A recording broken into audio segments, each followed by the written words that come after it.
Aloha and welcome back to General Pharmacology. Let's move to the PowerPoint slides and get started. We have plenty of stuff to talk about today.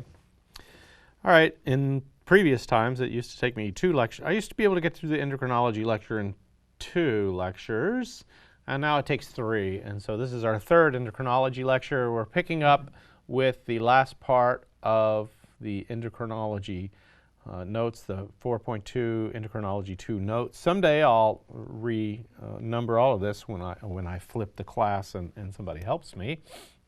So we're down at thyroid, the master of metabolism, somewhere on the 60th, 70th slide in your notes. Let's talk about thyroid, the master of metabolism. Now remember, endocrinology was about growth and energy and metabolism and balancing that with sugar, salt, and water. And everything that we've talked about has been about energy, growth, and metabolism and balancing that with sugar, salt, and water. And so here we are with the thyroid. The thyroid sits right here in your neck. You shouldn't be able to feel it at all when it's being palpated, and I think that's enough about that. If I tell too many stories, then we won't get done on time. Here's a cartoon of the thyroid. Again, you don't feel the thyroid unless it's enlarged or it has a lump on it. Triiodothyronine is T3. Thyroxine, the storage form, we'll talk about that, it's T4. These regulate metabolism. And so T4 comes from the thyroid. We'll talk about T3 and T4 as we go along. Something I want you to remember is thyrocalcitonin. Calcitonin, which is involved in bone metabolism, that also comes from the thyroid. Again, the thyroid is multiple organs in one. So when we talk about thyroid hormones, we're talking about T4 and T3, these hormones right here. But remember, the thyroid is also involved in bone metabolism. And so you'll read a lot of books and they'll say, oh, calcitonin comes from the parathyroids. And that's not really true at all. Calcitonin is also called thyrocalcitonin because it's made by the thyroid. So when we talk about thyroid hormones, T3 and T4. When we talk about bone metabolism, we'll talk about the parathyroids, and we'll talk about calcitonin too, like it comes from the parathyroids, but technically it comes from the thyroid. So be on the lookout for that curveball when it's thrown correctly, and sometimes I've seen that question posed incorrectly as well. All right, so our thyroid hormones are mostly T4, T3. We'll talk about the difference. T4 is like a banana. Somebody asked me, what's the difference between the storage form and the active form? Like, well, it's like a banana. If you peel all your bananas on your counter, then all your bananas go bad. And so that banana peel is there to take care of the banana until the banana is ready to eat. And then when the banana is ready to eat, we peel the peel and take the form of the banana. That's the active form. And so we see this with T4 and T3. One of them is the banana with the peel on, and the other one is the banana with the peel off. And they are all regulated by thyroid-stimulating hormone, which comes from the anterior pituitary gland. And so thyroid-stimulating hormone stimulates the thyroid to grow and produce and release the thyroid hormones, T4 and T3. And these hormones increase the rate of cellular chemical reactions in all the cells of the body, increasing the general body level of metabolism. Thyroid hormones, the masters of metabolism. And then we'll talk about calcitonin when we get to bone metabolism. All right, so T4, the storage form, this is what actually comes from the thyroid. All right. And then T3 is the active form. So T4 is what comes from the banana tree, the thyroid, and then when it gets to the place where it's going to be used, the peel comes off and becomes T3. So T4 is converted to T3 inside of the cells to become active. And so mostly what we see come from the thyroid is T4. I don't need to get into a big argument about all this. I need you to know that T4 and T3 are the thyroid hormones. T4 is the banana with the peel. T3 is the banana without the peel. I think we've made that point. But most importantly, iodine is used to make both of them. T3, what does that stand for? Triiodo? I think we have that. All right. Something that we want you to know is TSH can be directly measured, as can free T4 levels. So there's all sorts of tests that measure thyroid function. Are they on here? No. One thing I want you to be aware of is there is a thyroid test out there called a T7. And it's just a funny way of measuring T3 and T4. There is no hormone called T7. I've seen a lot of people confused by that because there is a test called T7 and it measures the relationship between T4 and T3, but there is no hormone called a T7.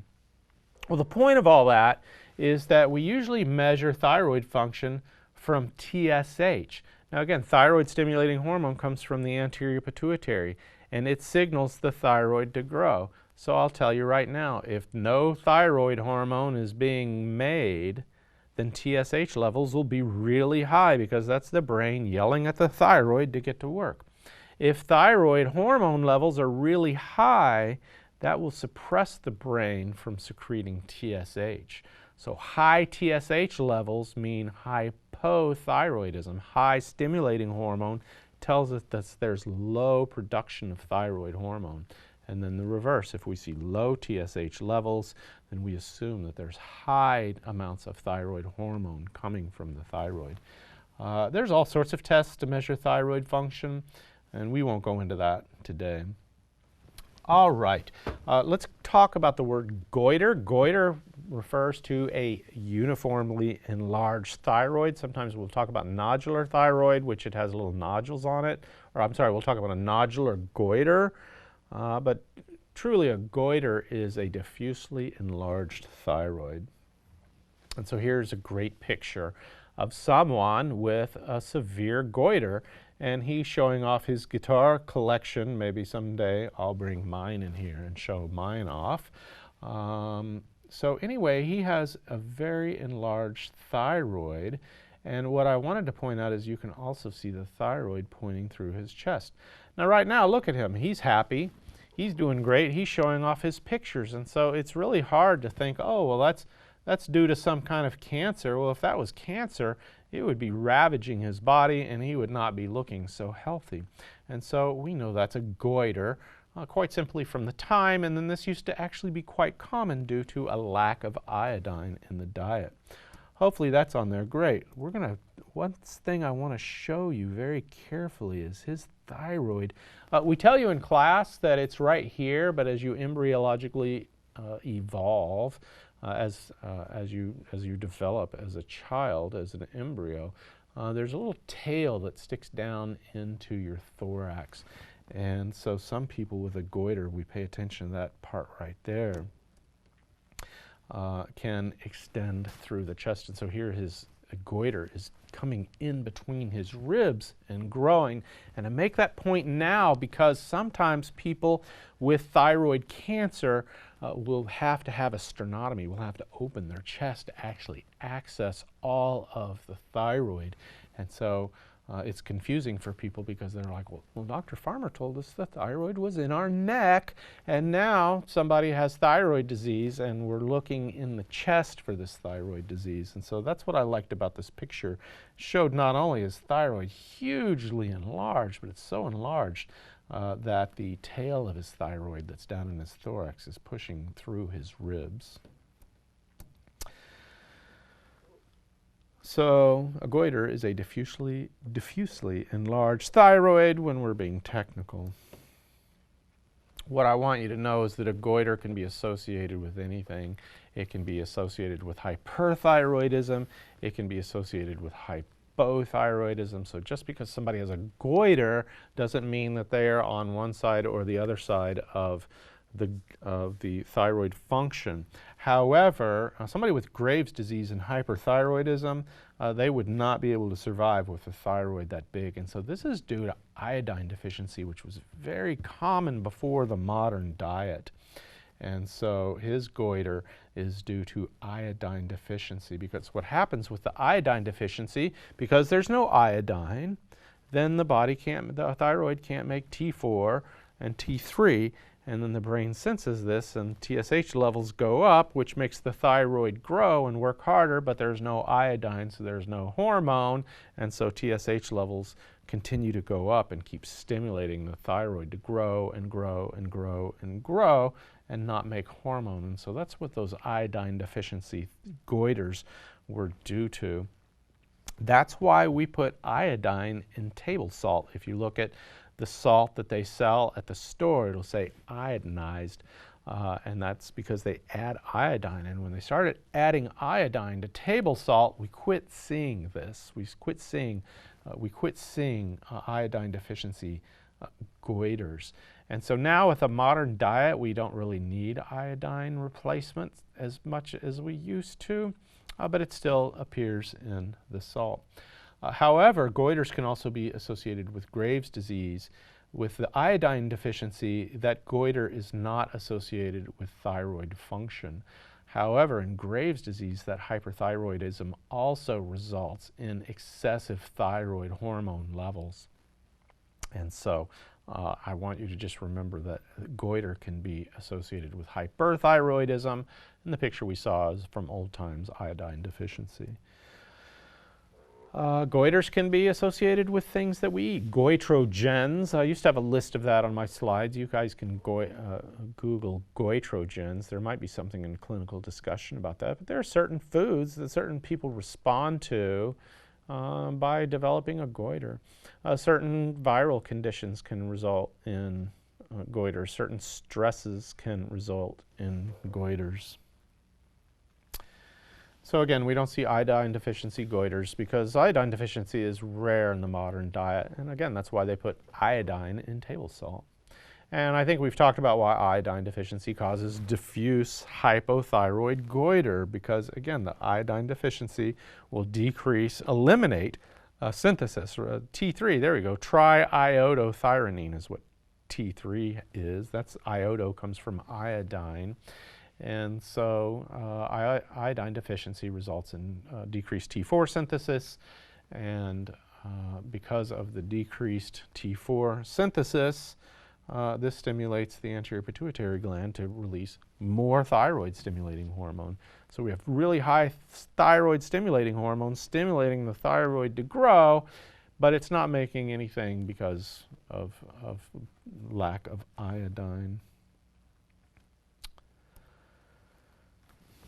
And the treatment for that gentleman is just quite simply iodine. We give him iodine, his thyroid will start functioning again, and the goiter will definitely shrink to eliminate or a manageable size. All right, so we started out with iodine deficiency because there's cool pictures of guitars. You can see that he can have a severe goiter and still have a functioning airway, functioning blood vessels going to his brain. I like that example because it shows that the thyroid does extend into the thorax. However, we don't really see that anymore. We see hypothyroidism quite simply because of a failure of the thyroid gland, and when we see that hypothyroidism, there's no goiter. And so this is what's really common out there, and we're seeing more and more of hypothyroidism, primary hypothyroidism, where the thyroid, just after a certain amount of time, quits functioning the way it did when we were younger.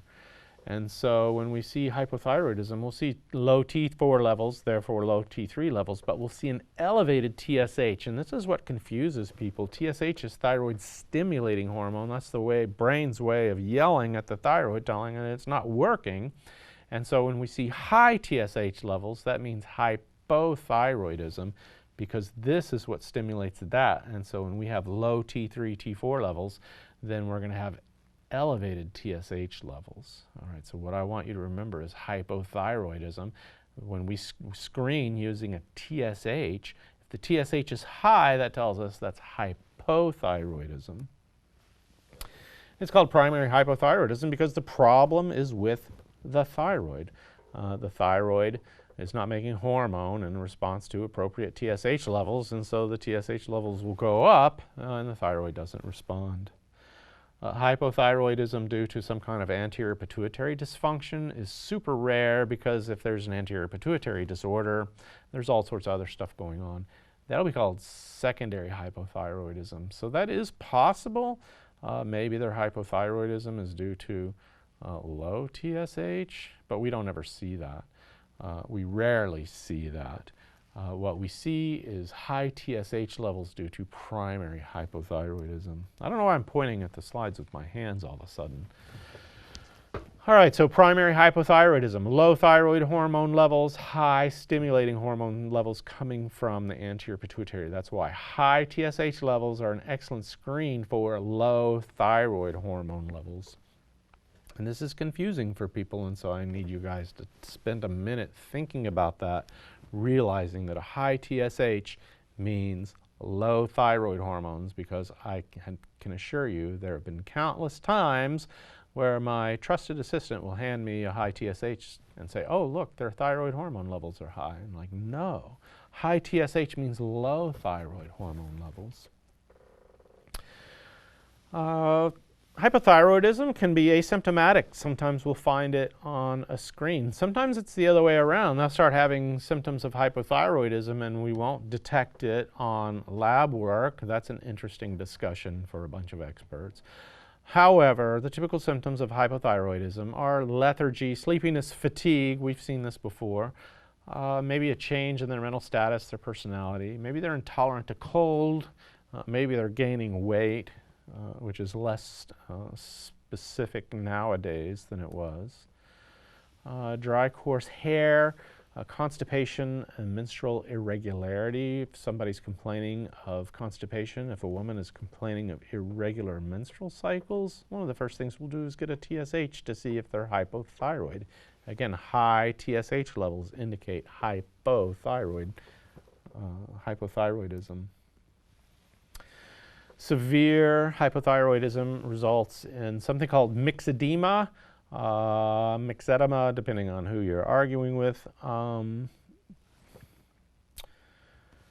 So again, this is severe hypothyroidism over time. They'll have all sorts of interesting features. Faces with dull, puffy skin, coarse, sparse hair, periorbital edema, that means swelling around the eyelids, a prominent tongue.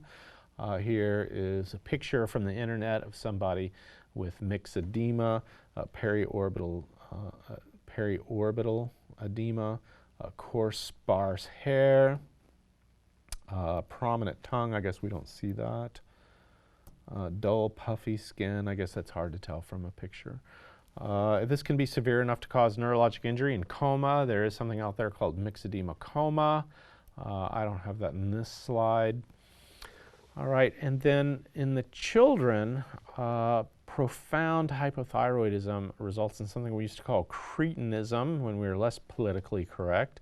But it's neonatal hypothyroidism, and it can result in profound mental and physical retardation if we do not detect this immediately. And so part of the screening test at birth, for the phlebotomists watching this, we'll do a heel stick on the heel of a baby, and as soon as they're born, we'll do a screening test, and we'll get a drop of blood on their heel as if this is the heel, and we'll put the drops of blood on a card, and we'll send that card off to be tested. And one of the tests is TSH, and if that TSH is high, then the baby has hypothyroidism. And if we do not treat that effectively and immediately, then that will severely impair the development of their brain and the rest of their body. And so it's essential that we screen for hypothyroidism at birth and treat it.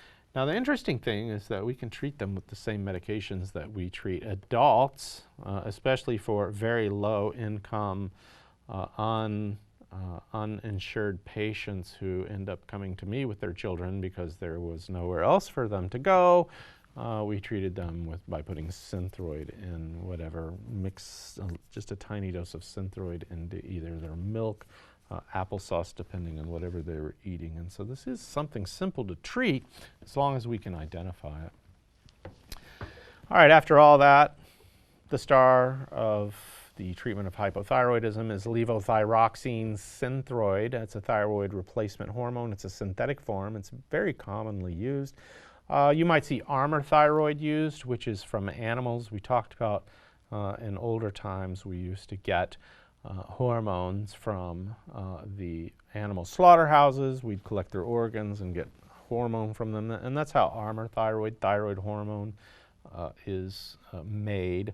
Levothyroxine is a synthetic form and much more consistent at dosing consistency between between each dose with Synthroid levothyroxine than with Armour thyroid.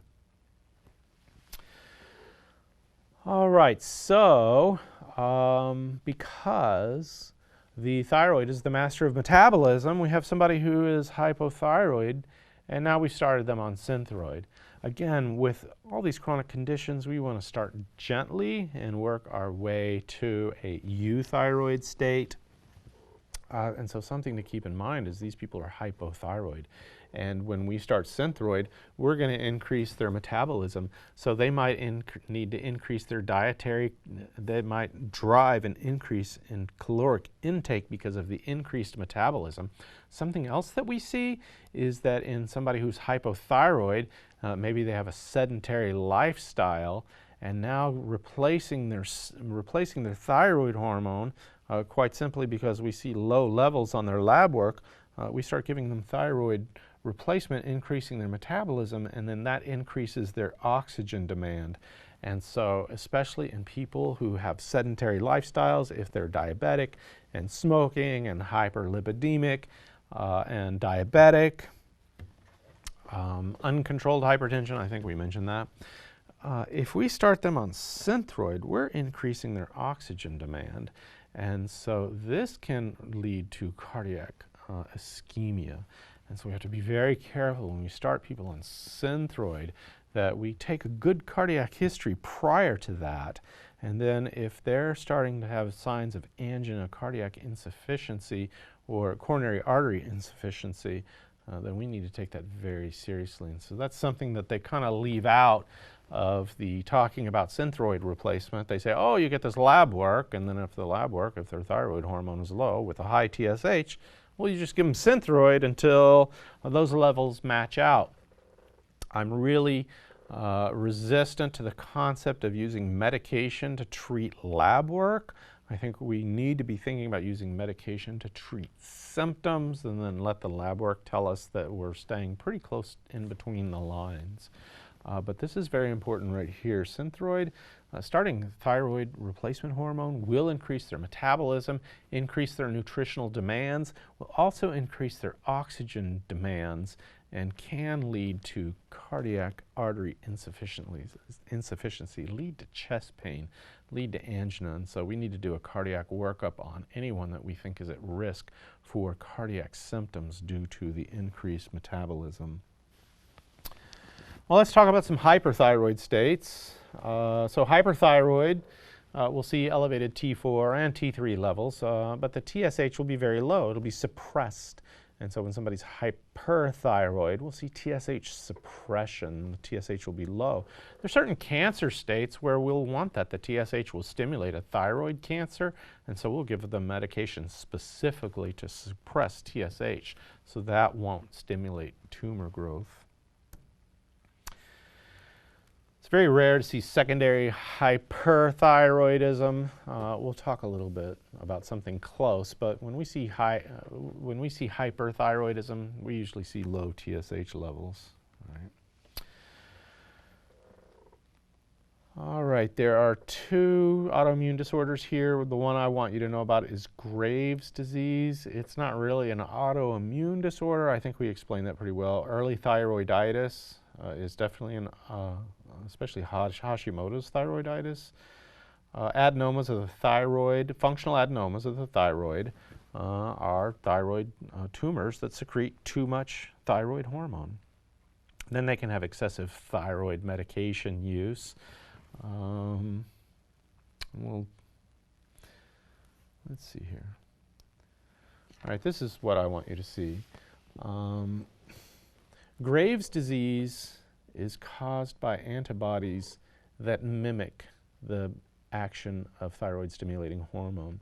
And so when we get to immunology, we'll talk about antibodies, immunoglobulins. They're the same thing. And your body makes these immunoglobulins, these antibodies, to identify and attack foreign substances in the body that can cause infection. Well, sometimes your body makes a mistake and attacks itself, and that's really what thyroiditis is. These antibodies attack the thyroid tissue. But what's interesting about Graves' disease is the antibodies aren't functioning as part of immune attacking something. The antibodies are quite simply functioning as hormones that mimic TSH action. And it's our understanding of these antibodies interacting with TSH receptors that led us to understand that antibodies, immunoglobulins, can be used for all sorts of reasons as drugs. And so when we finally get to cancer and chemotherapy, I want you to realize that drugs that are based on immunoglobulins, we can use them in two ways. One of the ways is to use them as immunoglobulins as part of the immune system to attack foreign substances, but the other way we can use immunoglobulins is completely independent of the immune system. We can simply use the immunoglobulins as drugs, as mimickers to stimulate receptors. And this is what's going on with Graves' disease. This is what's important to remember about Graves' disease, that it's the antibodies that stimulate the TSH receptors causing the thyroid to grow and become hyperthyroid. So Graves' disease will also be called toxic goiter thyrotoxicosis because excessive amounts of thyroid hormone is toxic and causing all sorts of cardiovascular problems, a thyroid storm. All right, so in Graves' disease, they have a diffuse goiter, and that results in hyperthyroidism because the thyroid is being stimulated by antibodies mimicking TSH. And so we'll see complete TSH suppression, very low, 0 is really what we see because the high thyroid levels are telling the brain to stop TSH. But the thyroid can't stop growing because immune globulins are mimicking TSH and stimulating the thyroid to grow and excessively release thyroid hormones, T4 and T3. One of the things that's very typical for Graves' disease is exophthalmos, protruding of the eyes. And so when we look at that, we think somebody's got their eyes wide open because they look surprised, but it's not due to that. It's because of protrusion of the eyeballs due to enlarged fat pad behind the eye. And then something I want you to see here in her shadow, you say, well, I can't really see her goiter, but here in the center is your trachea, and then these are your sternocleidomastoid muscles. And so the gutter on either side of your trachea, we just call those the gutters, the peritracheal gutters. And from across the room, you can see if their peritracheal gutters are uniform and symmetric and smooth, and you can see that from the shadows. And so now that you know that, you should even be able to see on TV that her peritracheal gutters don't have the proper shadows. And so we can tell that, yes, she does have a goiter. And you can even see it here, even though this is not a very good picture and very clear. If you take a step back, you can see that her peritracheal gutters are not smooth. There's something going on with them right there. And so if you do this long enough and get good at it, you can see people who have thyroid nodules and goiters clear across the room, and you ask them to go see a specialist, and then, well, I never felt anything or saw anything, and it's very subtle. And so we get taught to palpate the thyroid to see if it's enlarged, but I would suggest the best way to tell if it's enlarged is look at it at a distance and look at those peritracheal gutters. But the purpose of this slide is to show you that exophthalmos, protrusion of the eyeballs, is associated with Graves', as there are these goiters that maybe you can see or not see.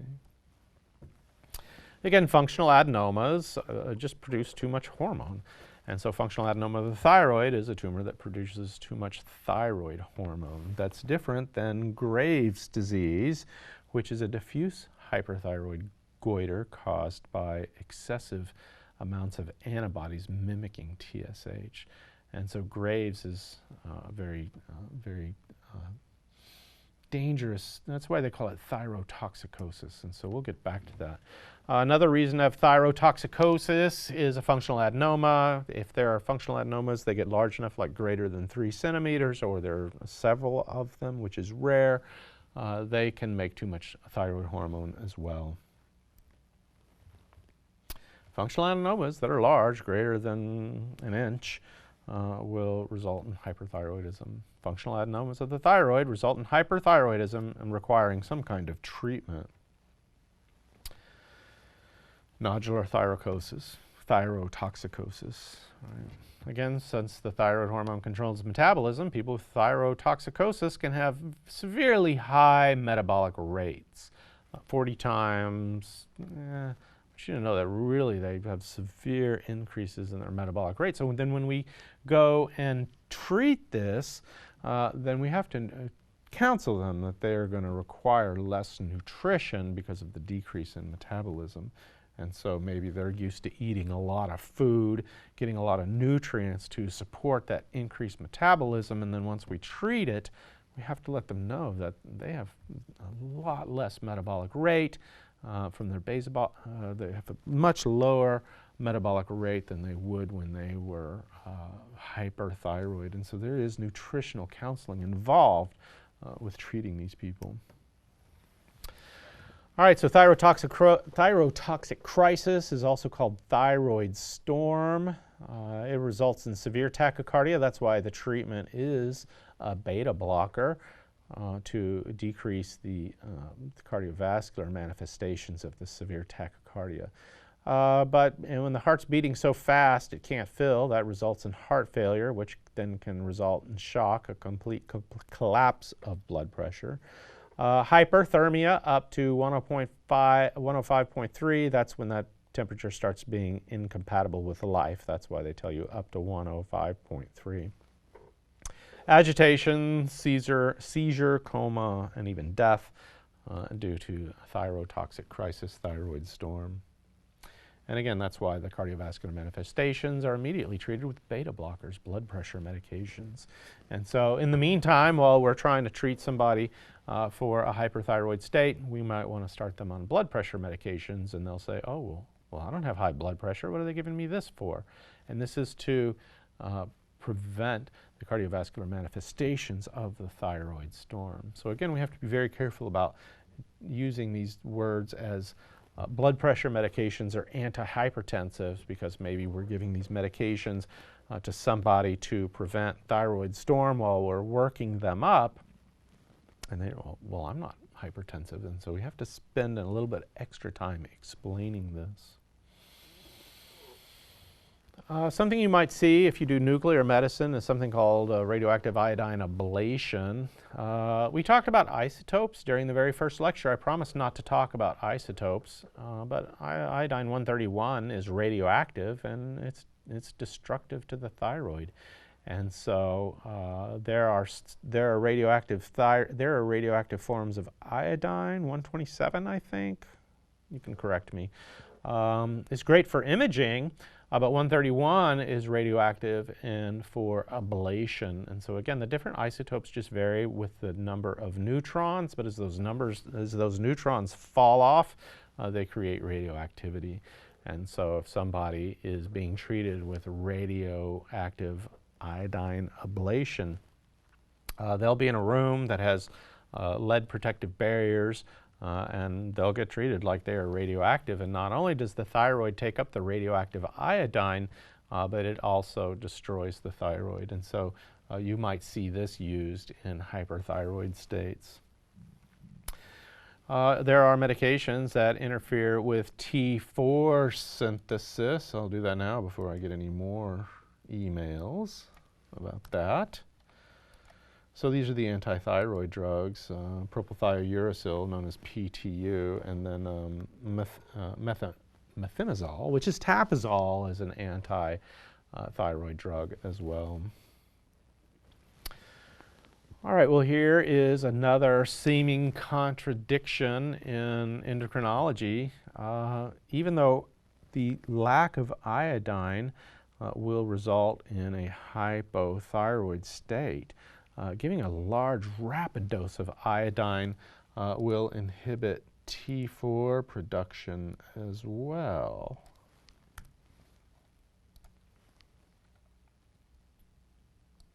So don't be surprised if you see iodine used as a treatment for hyperthyroidism.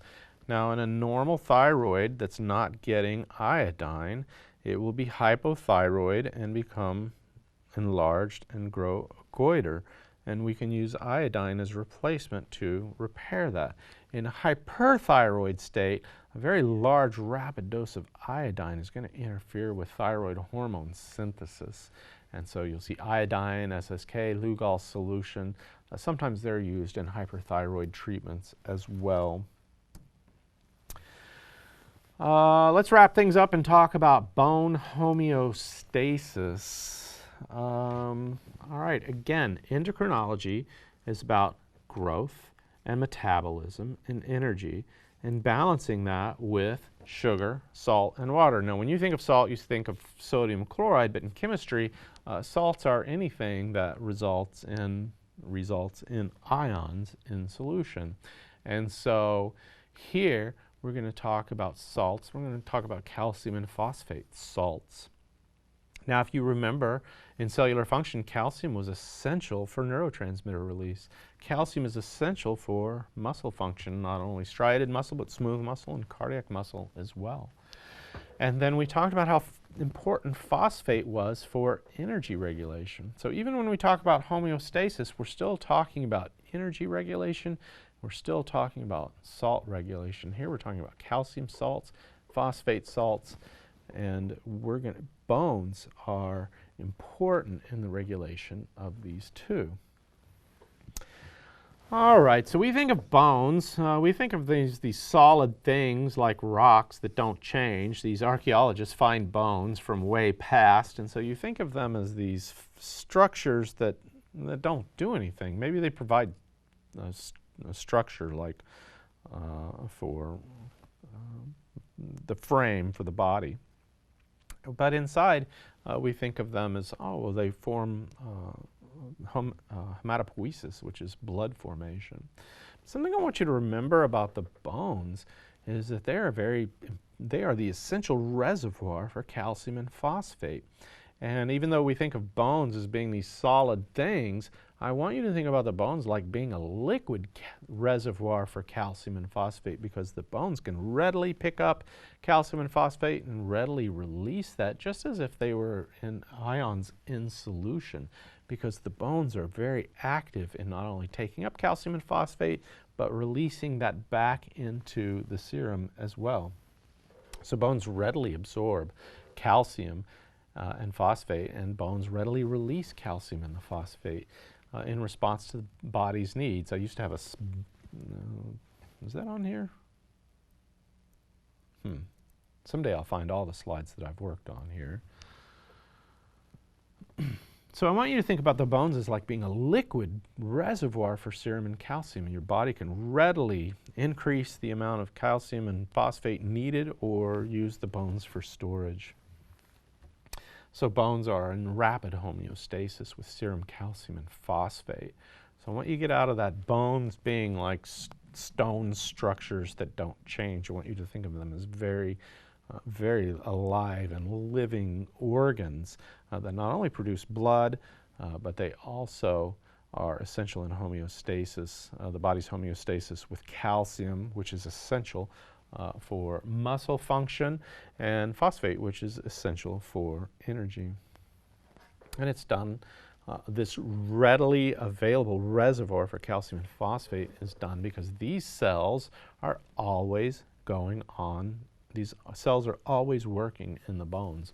The osteoblasts create bone, and the osteoclasts break down the bone. So osteoblasts will take calcium and phosphate out of the serum and form bone. And at the same time, an osteoclast is breaking down the bone and releasing the calcium and phosphate back into solution. And so the body's ability to regulate whether more calcium and phosphate need to be released into the blood or stored in the bones is done by the balance of these two cells, because they're always functioning all the time. So the blasts absorb calcium and phosphate to make bone, and the clasts release calcium and phosphate into the serum when they break down bone. And again, these are both going on at the same time.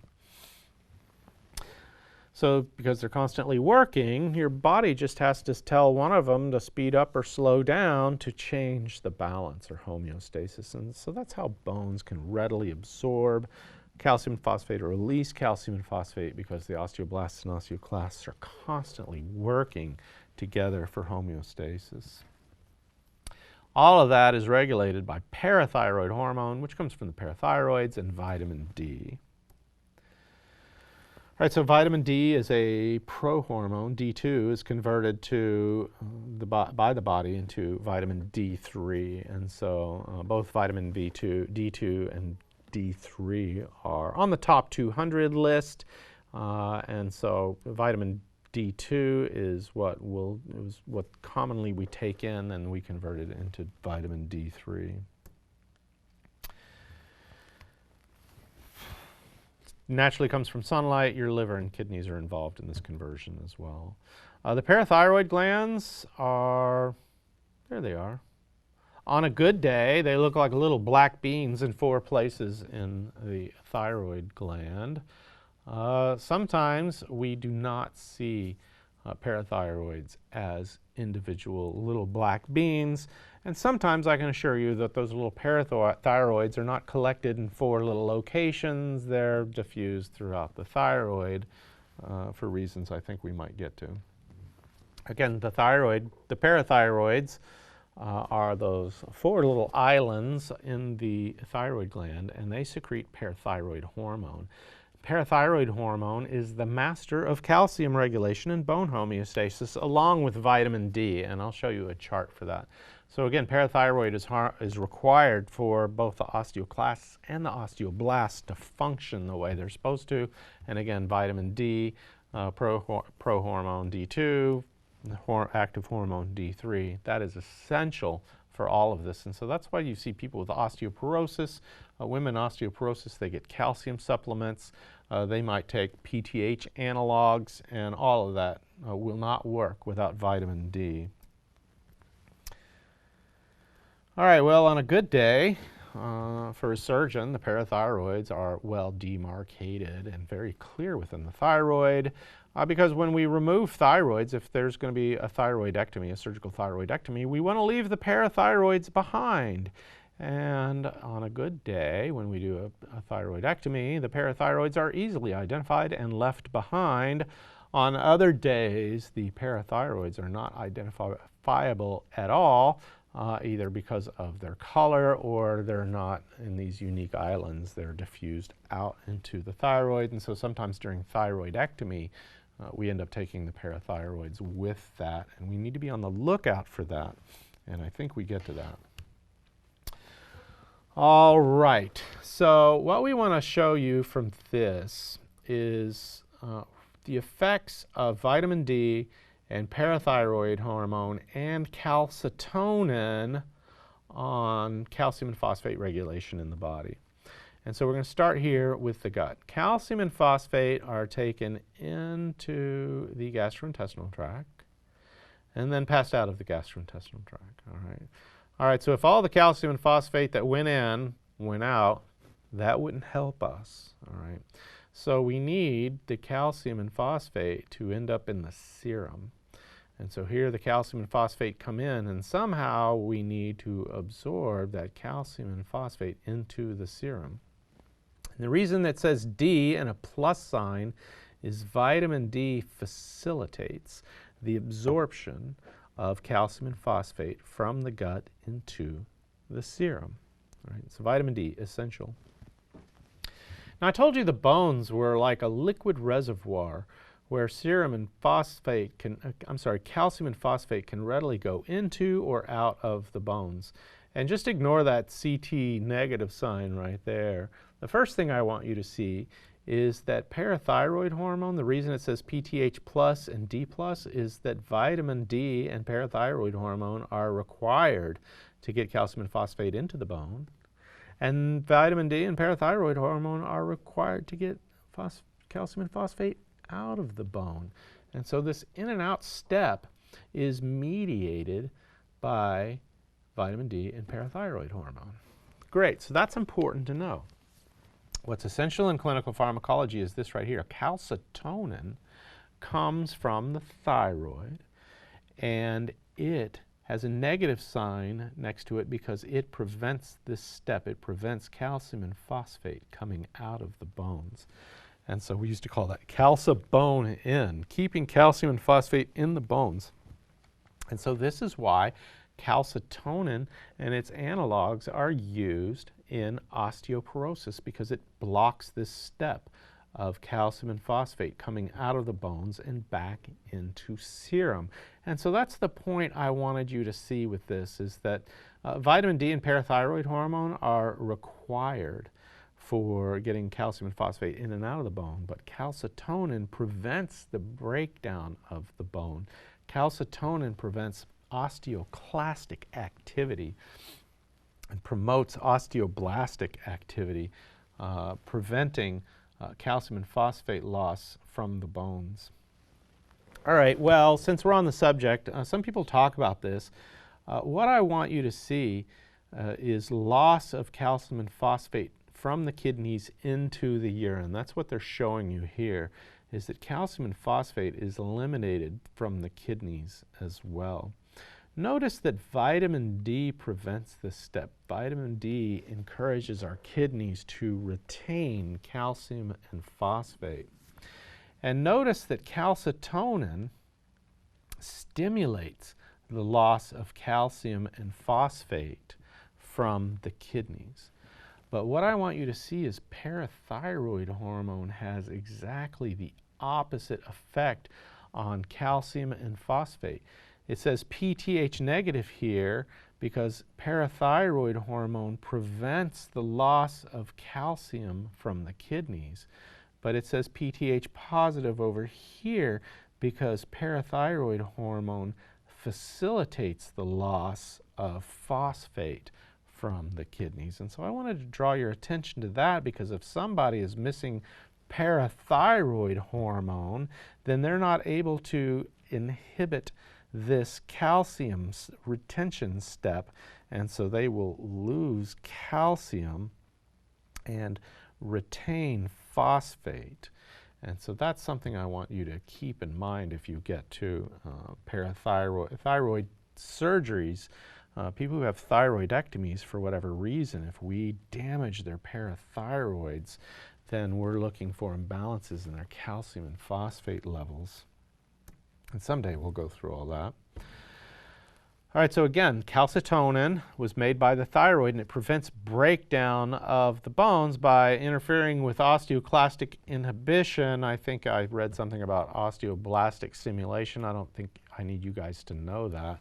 But what I do want you to know is that calcitonin and the analogs of calcitonin are used in the treatment of osteoporosis because, again, they prevent breakdown of the bone. Remember from our glucocorticoid lecture that glucocorticoids alter bone homeostasis as well. Glucocorticoids interfere with the absorption of calcium. They stimulate the renal release of calcium, and then they inhibit bone formation by the osteoblasts. They suppress osteoblasts. And so when we talk about osteoporosis, it's very difficult to treat somebody with osteoporosis if they require glucocorticoids, corticosteroids. Estrogen receptors are in the bones, and they prevent bone from being absorbed. They help prevent osteoporosis as well. So estrogen analogs can prevent bone loss, preventing bone resorption, bone loss, and there are estrogen receptors in the bone. We used to give estrogen replacement therapy for women who were going through menopause, and our initial thinking was that this was a way to prevent bone loss. However, estrogen replacement, and it leads to an increase in breast and uterine cancer, and so we've stopped using estrogen replacement therapy. But one thing that we're seeing, because we're not doing as much estrogen replacement therapy, is we're seeing bone loss, and that's why we see bone loss in post-menopausal women, because estrogen was important in their preventing bone loss, preventing bone resorption. All right, so on a normal day, the bone is constantly undergoing remodeling. That means building the bone, and then bone undergoes remodeling process of continuous bone formation by the osteoblasts and bone resorption, breakdown of the by the osteoclasts. So again, bone resorption is breaking down the bone and reabsorbing the calcium and phosphate into serum. And so if we have an imbalance that causes more resorption than the formation, then we're going to result in osteoporosis. It's just quite simply defined as a loss of bone mass due to this imbalance right here. We're reabsorbing more bone than we can build. And so how do we treat that? One of the ways that we treat that is with activity. Early in osteoporosis, women who are more active are less prone to undergo osteoporosis. But we can use calcium replacement. Myocalcium comes from salmon. Salmon's version of calcitonin is far more potent than humans. Something else that we're seeing more of is the bisphosphonates and lindronate. Fosamax is the most common bisphosphonate used. However, if you are in the dental hygiene business, they want you to know that the bisphosphonates cause osteonecrosis of the jaw. Like that used to be in there. The bisphosphonates cause osteonecrosis of the jaw, pitting of the jawbone. And since we're on the subject and I have time, let's see if I have those slides. I used to have those slides. Let's see if I can find them. I used to have better bone slides than these. Let's see. Well, we're not going to spend too much time doing this. Maybe that's the slide I'm looking for. Oh, goody. I remember this.